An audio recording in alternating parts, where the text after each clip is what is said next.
A'udzubillahi minasyaitonirrajim. Bismillahirrahmanirrahim. Assalamualaikum warahmatullahi wabarakatuh. Alhamdulillah. Alhamdulillahi rabbil alamin. Wabihi nasta'inu ala umuri dunya waddin. Wassalatu wassalamu ala asyrafil anbiya'i wal mursalin Sayyidina Muhammadin wa ala alihi wa ashabihi wa man tabi'a huda ila yaumiddin.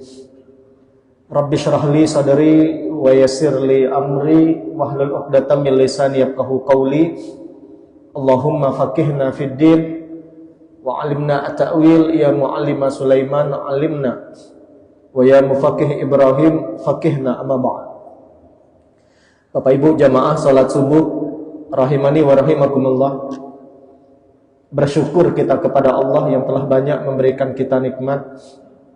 Mari semua kenikmatan tersebut kita syukuri agar Allah menambah baik kualitas sekaligus kuantitasnya sebagaimana janji Allah dalam sebuah ayat, la in syakartum la azidannakum. Kalau kalian bersyukur kata Allah, pasti aku akan tambah nikmatku kepada kalian. Wala in kafartum inna azabi lasyadid. Tapi kalau kalian berani kufur, azabku kata Allah sangatlah pedih. Mungkin orang sering bertanya, Ustadz, apa ciri kita sedang bersyukur dan apa ciri kita sedang kufur? Sederhana Bapak. Kita dianggap bersyukur kalau kita dikasih nikmat tambah dekat dengan sang pemberi nikmat. Tapi kalau setelah dikasih nikmat tambah jauh, berarti kita sedang kufur.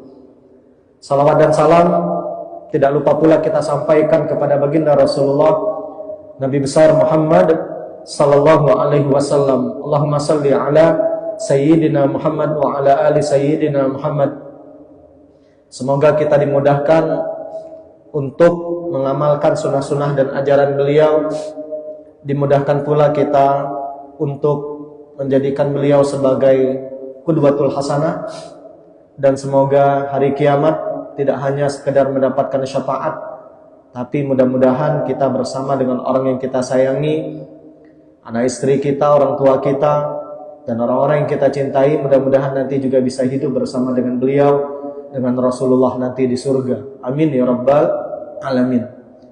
Jamaah yang dimuliakan Allah, mengawali tausiah subuh pada kesempatan berbahagia ini, kita mulai dengan lafaz al-basmalah.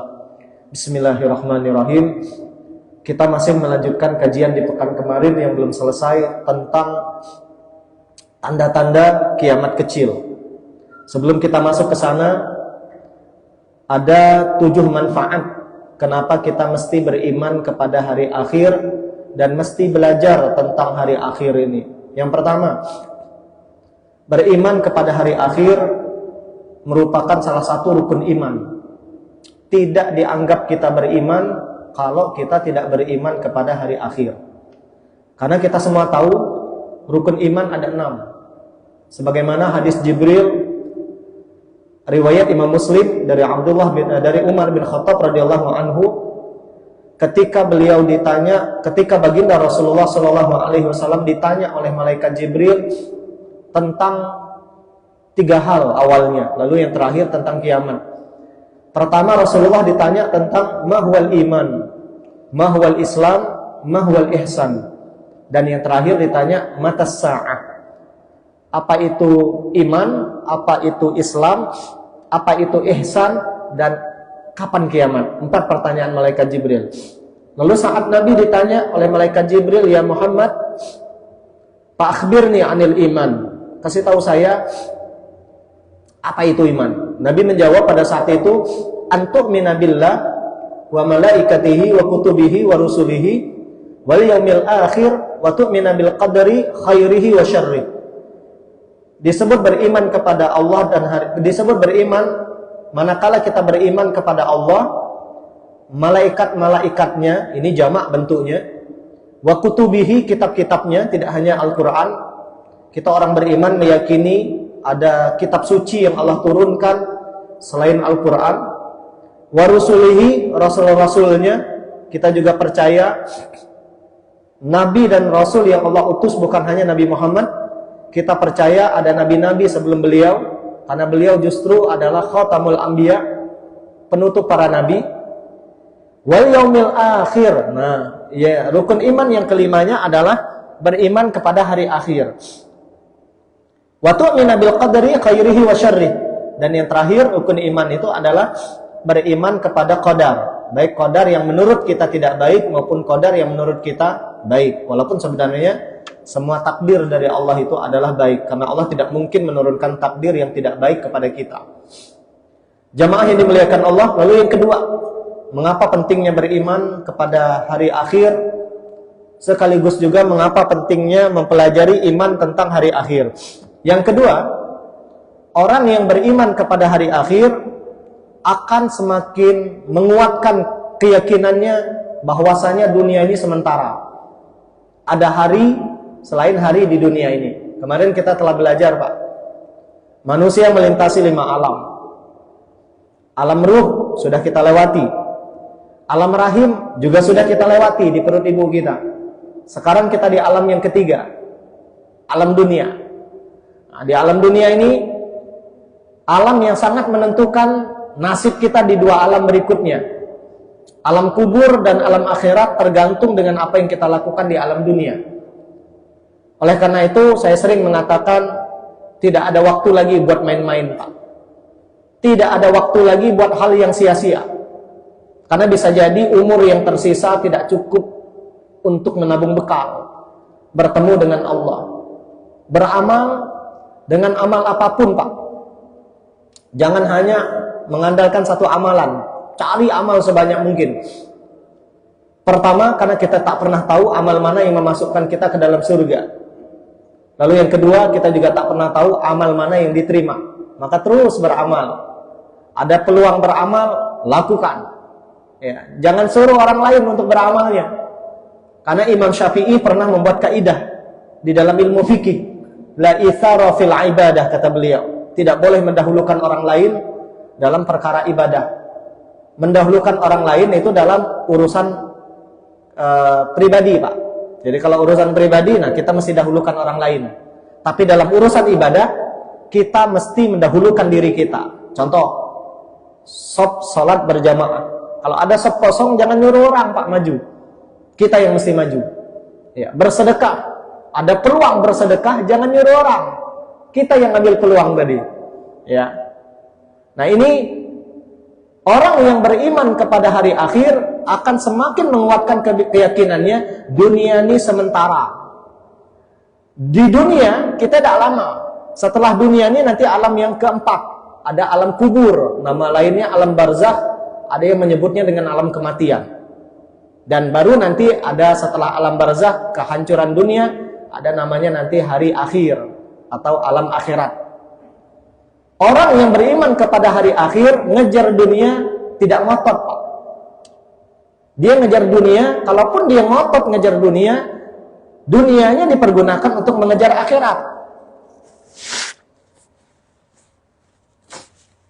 Karena semua yang ada di dunia ini sementara. Lagi-lagi bahasa saya, Pak. Buat rumah di dunia tidak usah nuai gak bagus. Karena ujung-ujungnya pasti akan kita tinggal. Beli mobil di dunia jangan terlalu bagus. Karena pasti akan kita tinggal. Rasulullah pernah bersabda, rezeki kita itu cuma 3. Yang kita makan akan jadi najis, kata Nabi. Tidak mungkin kita lihat-lihat lagi, Pak.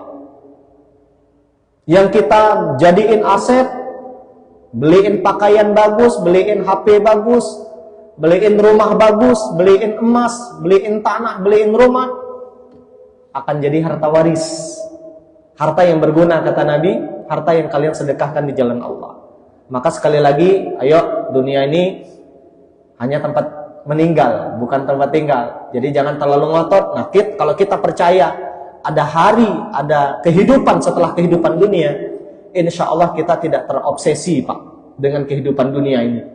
Kalaupun kita ngotot mencari dunia, insya Allah dunia pun kita jadikan sarana mendapatkan akhirat. Yang ketiga, pentingnya beriman kepada hari akhir. Karena orang yang beriman kepada hari akhir akan termotivasi untuk beramal soleh dan termotivasi untuk meninggalkan kemaksiatan.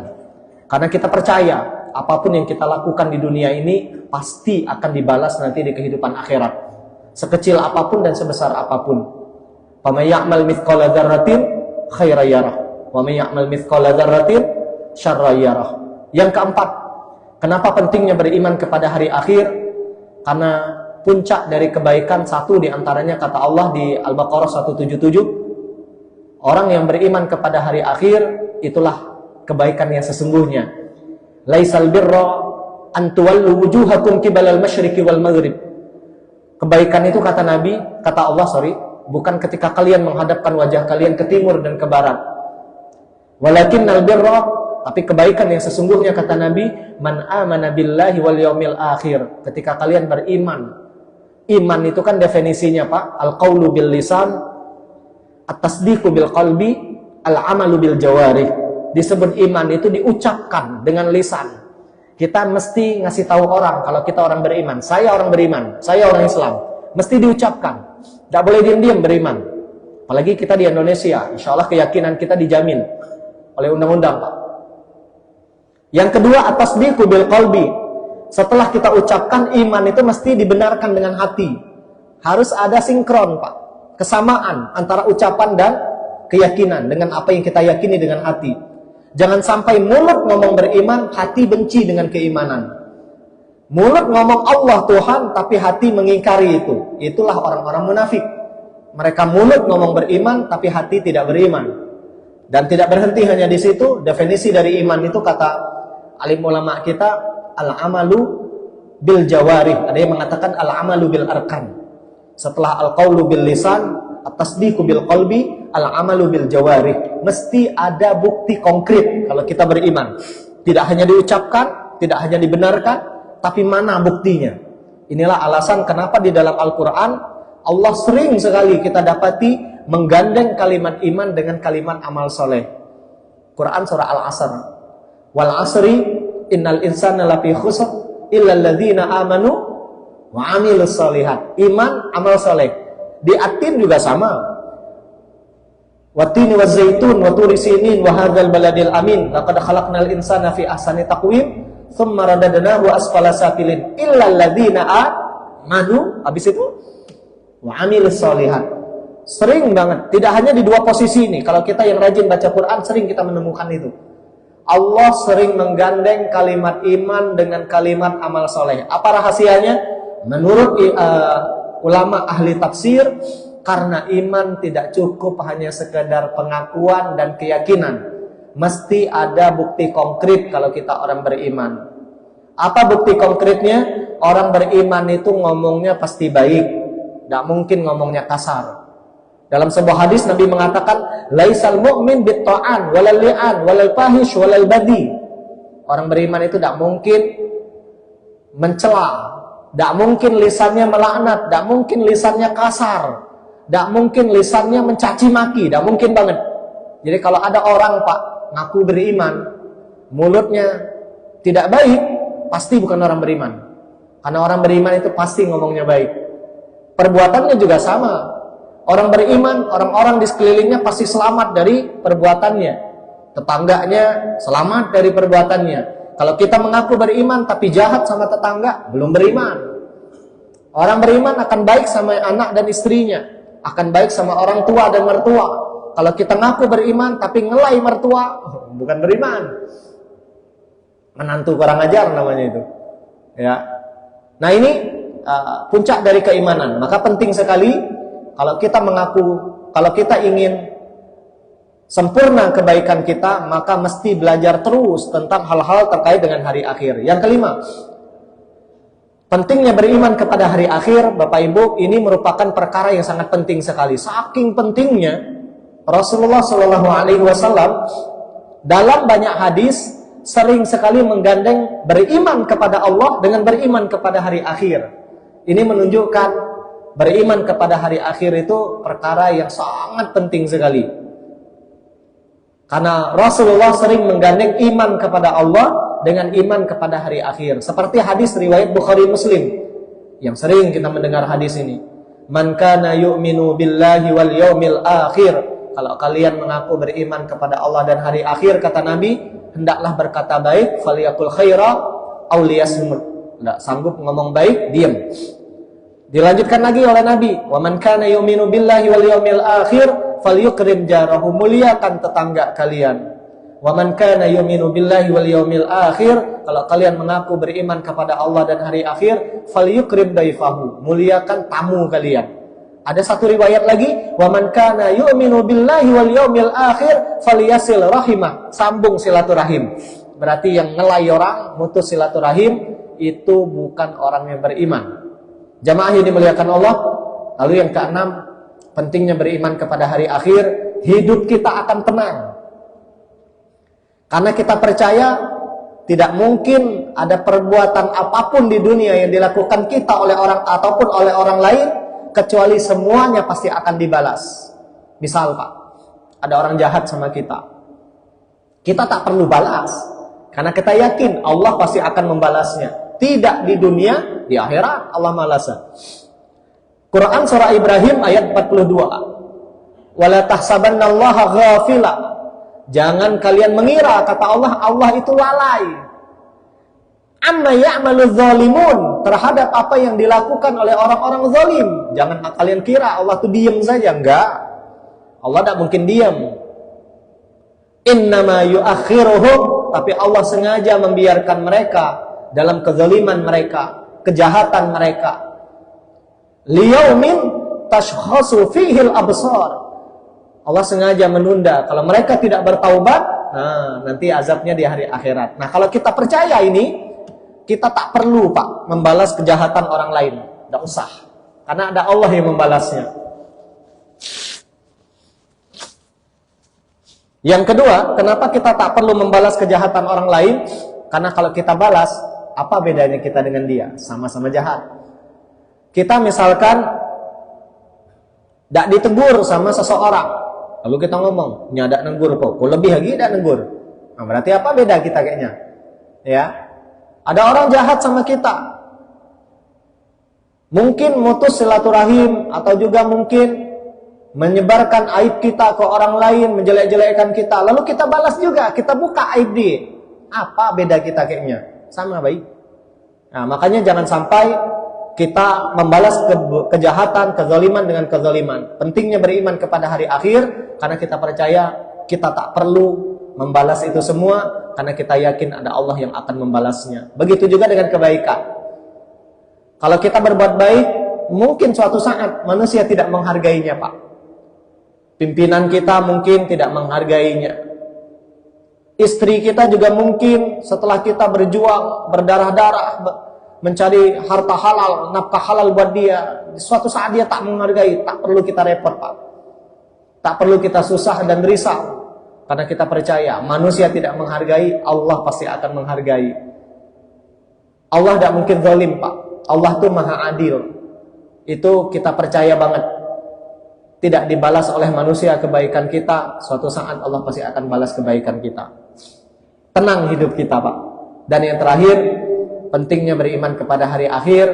Karena orang yang beriman kepada hari akhir, hidupnya akan sabar. Karena orang yang bersabar, pahalanya kata Allah tidak berbatas. Sering orang nanya, "Ustadz, sabar itu sebenarnya ada tidak batas?" Karena banyak orang bilang sabar itu ada batas. Kadang orang laki kalau marah kayak bini, hati-hati, sabar kok ada batas. Benar tidak ada batas. Istri juga sama gitu, dijahatin terus sama suami, kadang ngomong macam ya. Pertanyaannya, apakah sabar itu ada batasnya? Jawabannya tak ada Pak. Karena Allah berfirman dalam sebuah ayat, "Innama yuwaffas sabiruna ajrahum bighairi hisab." Allah akan balas pahala kesabaran kepada orang-orang yang sabar dengan pahala yang tak ada batasnya. Jadi kalau ada orang membatasi kesabaran, dia sedang membatasi pahala sabarnya. Yang Allah sendiri sebenarnya tidak membatasi. Jadi sabar itu tidak dibatasi Pak. Jamaah yang dimuliakan Allah, terakhir kita akan bahas tanda-tanda hari akhir atau tanda-tanda kiamat kecil yang dulu sebagian sudah kita bahas di pekan kemarin. Kalau saya nggak salah di pekan kemarin kita telah membahas ada 2 hadis ya.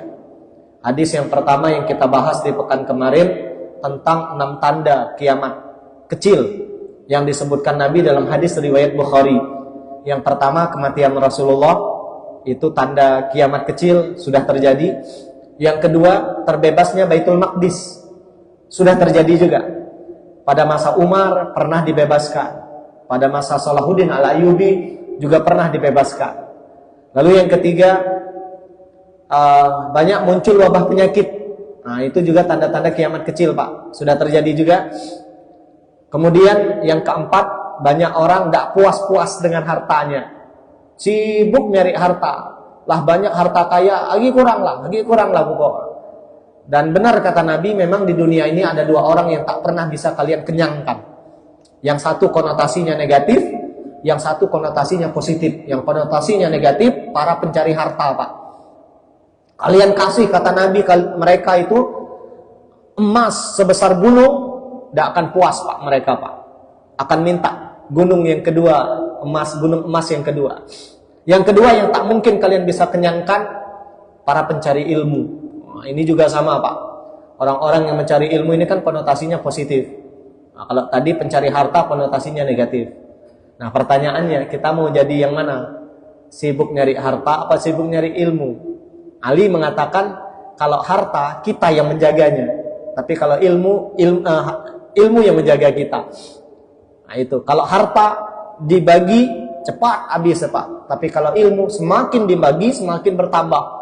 Saya semakin sering ngajar, Pak. Alhamdulillah semakin banyak ilmu saya. Karena sebelum saya ngajar saya mesti belajar dulu. Tidak mungkin pacak ngajar mungkin tidak belajar. Nah, Bapak Ibu juga sama. Kalau pengen ilmunya bertambah, ilmu yang didapatkan dari alim ulama kita jangan berhenti hanya di kita. Sebarkan, Pak. Minimal ke anak istri kita. Supaya ilmu tadi bertambah.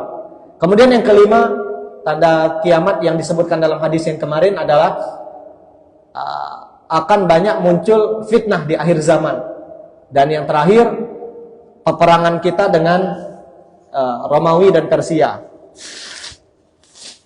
Hadis yang kedua, tanda kiamat yang terjadi nanti, ini riwayat Bukhari dan Muslim, kata Rasulullah, di antara tanda kiamat nanti akan dicabut ilmu, Pak, di akhir zaman. Ulama-ulama yang berkualitas itu susah kita cari. Banyak ulama abal-abal nanti di akhir zaman. Kalau itu yang terjadi, bagaimana cara Allah mencabut ilmunya? Dengan mewafatkan ulama-ulama yang bagus-bagus. Dan itu sudah terjadi, Pak. Guru-guru kita yang bagus-bagus sudah pada meninggal. Wa yakthurul jahlu, dampaknya kata Nabi akan banyak kejahilan, kebodohan. Wa yakthuru az-zina, kemudian yang ketiga tanda kiamat berikutnya, zina merajalela, Pak. Kalau bahasa saya kemarin, kalau zaman dulu kupu-kupu malam itu hanya operasi di malam hari. Sekarang ada kupu-kupu siang, Pak. Iya. Tidak malam lagi kupu-kupunya. Udah siang sekarang. Kalau dulu mereka operasinya atau cari konsumennya di dunia nyata. Sekarang udah pakai dunia maya, Pak. Nah, itu dahsyatnya, ya. Kemudian berikutnya tanda kiamat yang keempat yang disebutkan dalam hadis ini, wa yakthura syurbul khamr, banyak orang minum arak. Nah, itu pelegalan arak. Dan yang terakhir, wa yakthura an-nisa, banyaknya kaum wanita. Sampai-sampai Nabi mengatakan di akhir zaman nanti perbandingan satu laki-laki berbanding dengan 50 wanita. Kalau sekarang mungkin belum nyampe 50, ya, paling 4 lah. Lagi pantas lah kita nambah, Pak. Menkawa. Yang ketiga, tanda-tanda kiamat kecil. Ada di hadis riwayat Imam At-Tabrani, disahihkan oleh Imam Albani. Tanda kiamat kata Nabi, min asyaratis sa'ah al-fahsyu. Banyak orang melakukan al-fahsyu wa tapahsyu. Apa itu al-fahsyu? Kalimat-kalimat tak pantas. Nah, ini namanya al-fahsyu, Pak. Kan banyak. Kemarin kan demo kemarin, gara-gara ada kalimat menyebutkan para pendemo itu tolol. Akhirnya diserbu orang rumah. Nah, itu kan. Kemudian at-tapahsyu. At-tapahsyu, kalau al-fahsyu tadi kalimat tak pantas, kalau at-tapahsyu itu perbuatan yang tak pantas. Joget-joget, Pak, saat rakyat sedang menderita. Kan tak pantas tuh, Pak. Ya sama, diserbu gila itu rumah-rumah tuh. Walaupun ujung-ujung minta maaf, tetap aja dicopot akhirnya. Kemudian yang ketiga, tanda kiamat kecil kata Nabi, wa qati'atur rahim. Banyak orang mutus silaturahim di akhir zaman. hanya karena alasan sepele, Pak.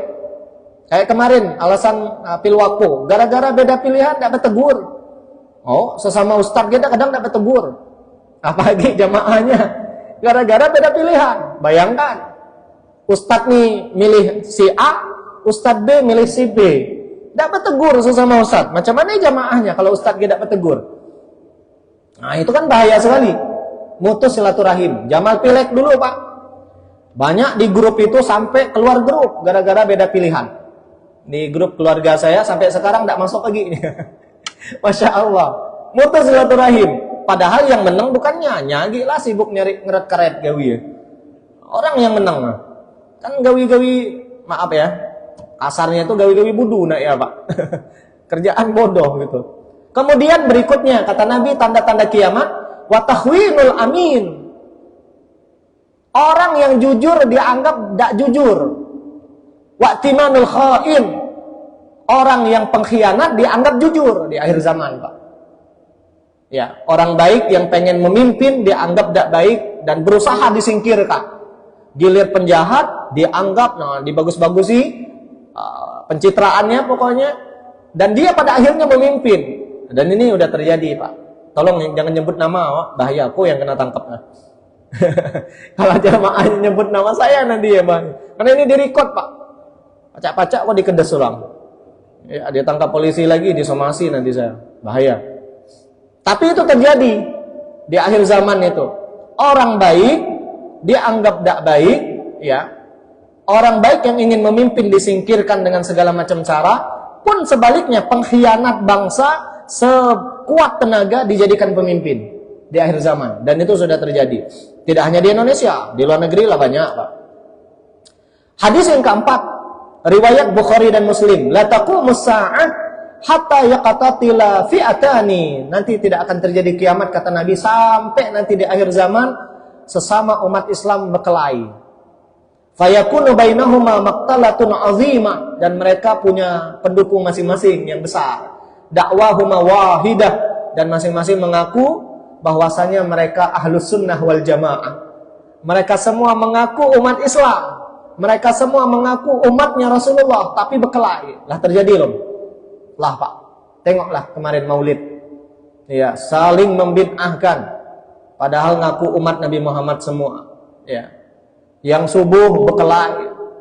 Yang tidak berkunut ngelai yang berkunut, yang berkunut ngelai yang tidak berkunut. Di akhir zaman, Pak. Dan itu sudah terjadi. Yang ketabi yang tidak sembahyang subuh. Kemudian wala taqumus sa'ah hatta yub'atsu dajjalun kadzabun qariban min 30 kulluhum yaz'umu annahu Rasulullah.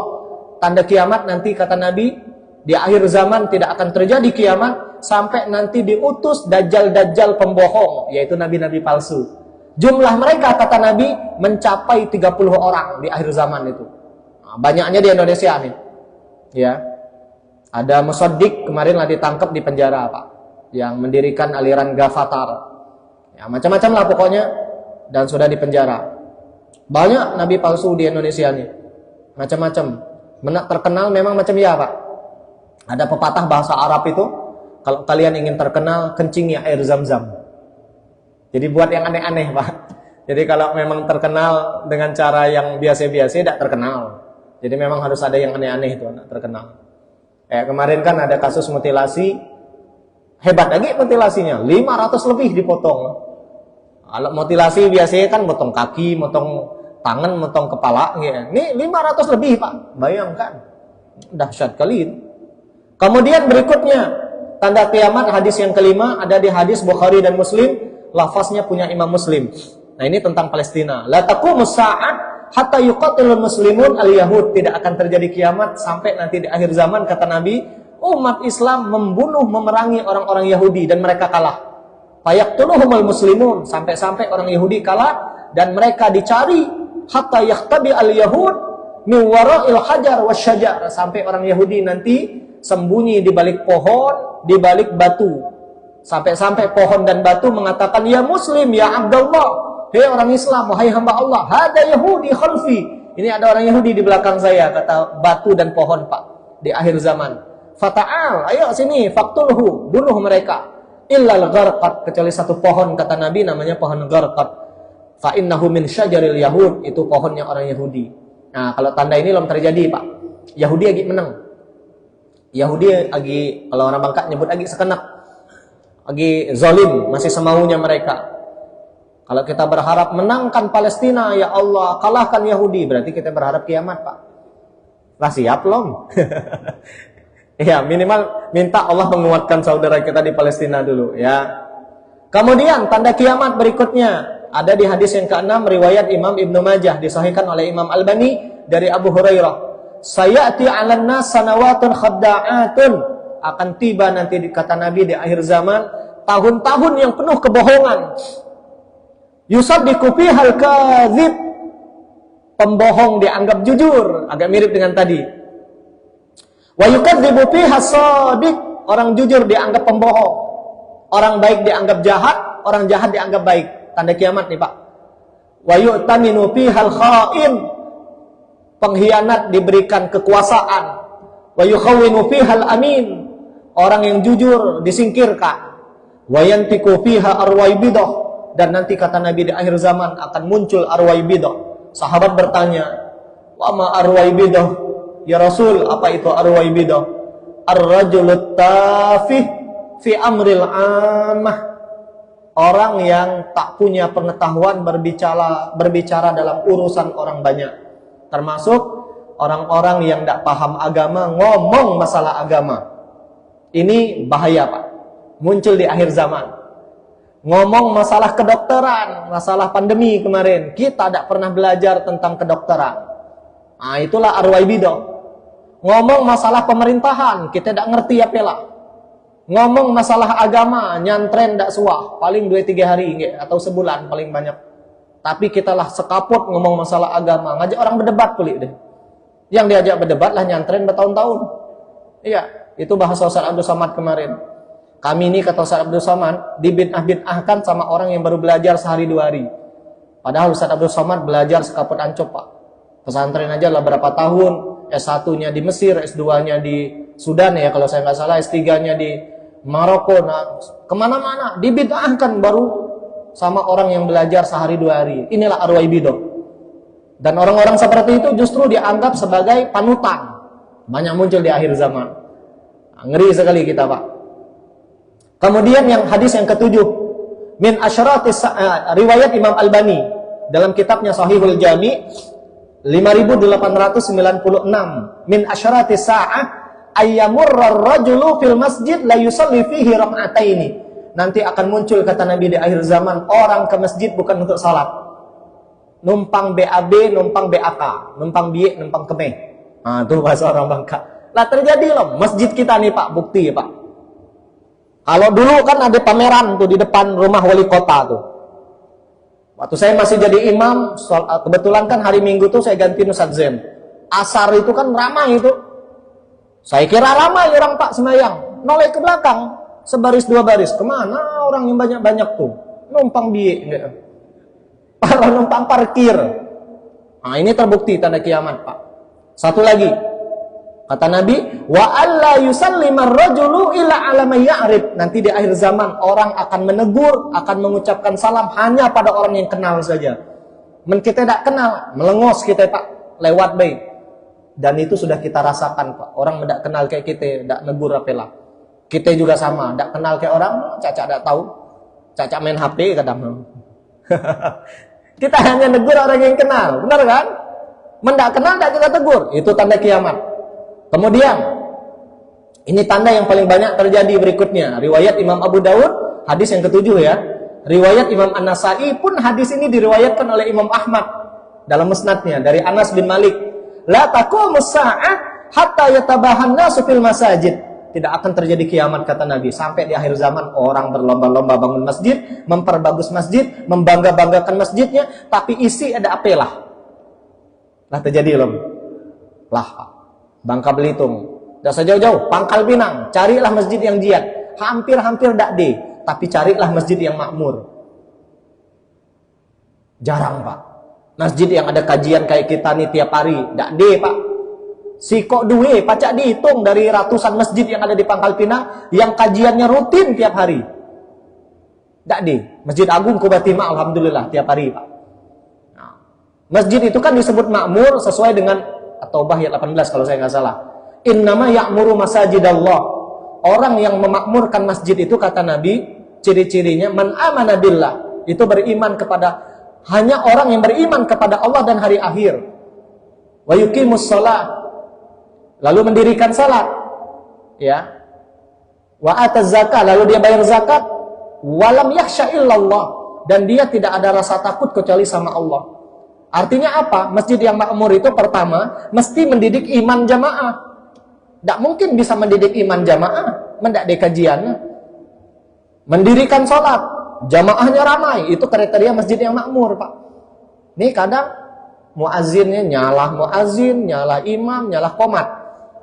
Ada itu masjid tuh, banyak di Pangkal Pinang, di kampung-kampung tuh. Iya. Kemudian zakat. Zakat ini kan artinya masjid berdampak sosial ke masyarakat. Mestinya masjid yang ngasih ke masyarakat sekitar duit, bukan masjid yang minta duit ke masyarakat.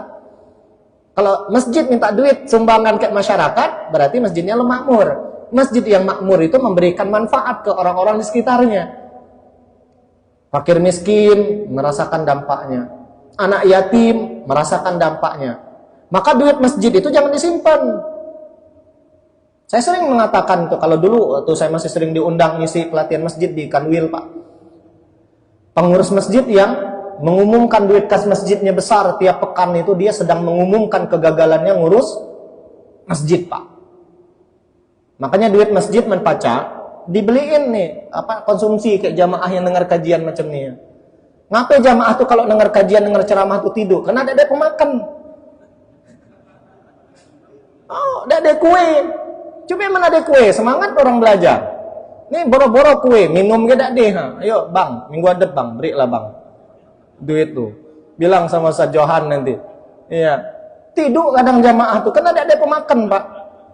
Yang korbannya kami Ustaz nih yang ceramah, dengar. Ayolah Pak ya. Saya di beberapa masjid saya singgung macam ini, minggu adep ada Pak. Masjid lain tuh, kada tahu masjid nih kena ada disinggung. Saya pernah nyinggung di masjid mana ya, daerah Hitam kalau saya nggak salah. Jamaahnya Pak saya ngajar, tidur kali jamaahnya. Ya Allah, ngapa penyebabnya? Akhirnya saya cek, ternyata tidak ada pemakan. Akhirnya minggu adab dibuat kopi, mencelang gile mata jamaahnya. Nah, pagi subuh-subuh ini kan waktu rawan Pak. Nah ayo ya. Kemudian hadis yang ke-8, la taqumu sa'ah, riwayat Imam Muslim ya. Tidak akan terjadi kiamat kata Nabi hatta yaktsura al-harju, sampai banyaknya al-harju. Sahabat nanya, "Wa mal harju ya Rasulullah?" Apa itu al-harju? Al-qatlu, banyak pembunuhan kata Nabi. Lah terjadi, Pak. Sekarang banyak pembunuhan. Hadis yang ke-9. Riwayat Imam Muslim. Sinfani min ahlin nar lam arahuma. Ada dua penghuni neraka yang saya belum lihat sekarang, nanti munculnya di akhir zaman kata Nabi. Qaumun ma'ahum siyad ka'dznabil baqar yadribuna bihan nas. Orang yang kemana-mana bawa cambuk, Pak, seperti ekor sapi, bawa pelecut. Maksud ini bukan makna hakiki, ini bahasa kiasan, yaitu pemimpin-pemimpin zalim di akhir zaman yang menzalimi rakyatnya, padahal dia pembohong, Pak. Bahasanya kami NKRI, padahal mereka lah yang merusak negara kita di akhir zaman, Pak. Jangan nyebut nama lagi, ini bahaya.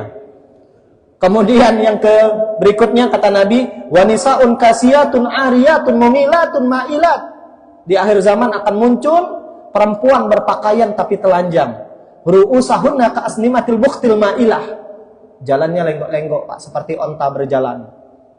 Bahkan bisa jadi mereka berpakaian tapi telanjang, berjilbab tapi telanjang di akhir zaman, Pak. Ya. Al-Qur'an memberikan rumus. Jilbab itu mesti yadribna wal yadribna bi khumurihinna ala juyubihinna. Itu bahasa Al-Qur'an. Jilbab itu mesti menutupi kantong-kantong mereka, saku-saku mereka. Itu bahasa kiasan, Pak. Maksudnya jilbab yang syar'i itu mesti lewat dari payudara. Tidak boleh di atas payudara. Tapi tengoklah Sabtu Minggu orang pesta belilit-lilit di leher, Pak. Itu udah nggak syar'i. Makanya kalau bini kita mulai lilit-lilit ke bawah, ayo. Jilbab yang syar'i itu masih ke bawah. Ya, berjilbab saja masih menggoda orang, apalagi tidak berjilbab. Makanya kasih tahu istri kita, Pak, la yajidna la yadkhulnal jannah. Perempuan yang seperti itu kata Nabi tidak akan masuk surga. Wala yajidna rihaha, boro-boro masuk surga, mencium baunya saja tidak. Wa inna rihaha, padahal bau surga bisa dicium dari min masirati kadza wa kadza kata Nabi, dari jarak perjalanan yang tertentu kata Nabi. Hadis yang ke-10, tanda akhir zaman riwayat Imam Al-Bukhari, la ya'tiyanna 'alan nasi zaman, akan muncul di akhir zaman kata Nabi, la yubalil mar'u bima akhadzal mal, orang enggak peduli dari mana dia dapatkan harta. Amin halal, mau halal, amin haram, mau haram. Ya itulah istilah halal haram hantam habis. Orang enggak peduli Pak, nak halal nak haram yang penting berduit. Mana buktinya? Ya tengok para pelacur tuh, kalau dirazia dulu sama Satpol PP sama polisi, ngamuk mereka. Inilah bukti katanya Saro nyari duit, jangankan duit halal, nyari duit haram ge Saro kata mereka. Itu para pelacur itu. Masya Allah, benar juga Pak sebenarnya Pak. Tapi itu bukti juga kebenaran hadis ini. Orang nggak peduli halal haramnya, penting berduit. Hadis ke-11, ini hadis yang terakhir, tanda-tanda akhir zaman kata Nabi, riwayat Imam At-Tirmidzi 2332 nomor hadisnya, la taqumus sa'ah, tidak akan terjadi kiamat hatta yataqarabaz zaman, sampai waktu berjalan terasa begitu cepat. Fatakunus sanah kasyahr, setahun terasa sebulan, wa syahru kal jum'ah, sebulan terasa sepekan, wa takunul jum'ah kal yaum, sepekan terasa sehari, wa yakunul yaum kasa'ah, sehari terasa sejam, wa yakunu sa'ah kadarmati binar, sejam terasa semenit atau sedetik Pak. Lah terjadi Pak. Dulu asa muda bener kita Pak, sekarang lah beban. Iya. Dulu pede ganteng kita Pak, sekarang lah malu kita Pak, nak bergaya dikit. Kulit lah keriput, tulang lah lemah gitu kan. Mata lah mulai kabur, gigi lah mulai hilang. Cepat waktu berlalu. Anak kita rasa-rasanya baru kemarin lahir, sekarang lah di pesantren. Sekarang lah sekolah, sekarang lah besar. Cepat waktu berlalu. Rasa-rasanya baru kemarin Januari, sekarang lah akhir September, suatu lagi lah Oktober Pak. Iya. Rasa-rasanya cepat benar waktu ini tanda kiamat. Ya, jamaah yang dimuliakan Allah, demikian yang bisa saya sampaikan. Mudah-mudahan materi kita hari ini bermanfaat, bisa menambah iman, ilmu dan amal kita. Jadi ayo kesimpulannya, beriman kepada hari akhir itu dan belajar tentang iman hari akhir, manfaatnya sangat dahsyat. Mudah-mudahan materi hari ini semakin meneguhkan keimanan kita, keyakinan kita, dunia ini semuanya sementara Pak. Lalu yang kedua, banyak tanda-tanda yang tadi disebutkan oleh Nabi, persiapkan diri kita untuk menyambut hari kiamat. Bagi kita nggak penting Pak, kapan kiamat, nggak penting. Ada yang lebih penting, apa persiapan kita menyambut kiamat. Sebagaimana bagi kita nggak penting kapan kita mati. Nak cepat, nak lambat, biarlah Allah itu. Ada yang lebih penting, apa persiapan kita menyambut kematian. Itu jauh lebih penting. Makanya Nabi ketika ada orang bertanya kapan kiamat, Nabi tidak jawab, karena ada yang lebih penting lagi. Apa yang kamu persiapkan? Nah, itu yang lebih penting. Jadi ayo sekali lagi mudah-mudahan kajian ini bermanfaat dan mudah-mudahan kita semua nanti masuk surga semuanya. Bersama dengan orang-orang yang kita sayangi, masuk surga sekeluarga, meninggal dalam keadaan husnul khotimah, dan mudah-mudahan kita semua diberikan umur yang berkah, umur yang panjang, istiqomah dalam kebaikan. Subhanakallahumma wa bihamdika asyhadu an la ilaha illa anta astaghfiruka wa atubu ilaik. Billahi taufiq wal hidayah. Waridha wal inayah. Assalamualaikum warahmatullahi wabarakatuh.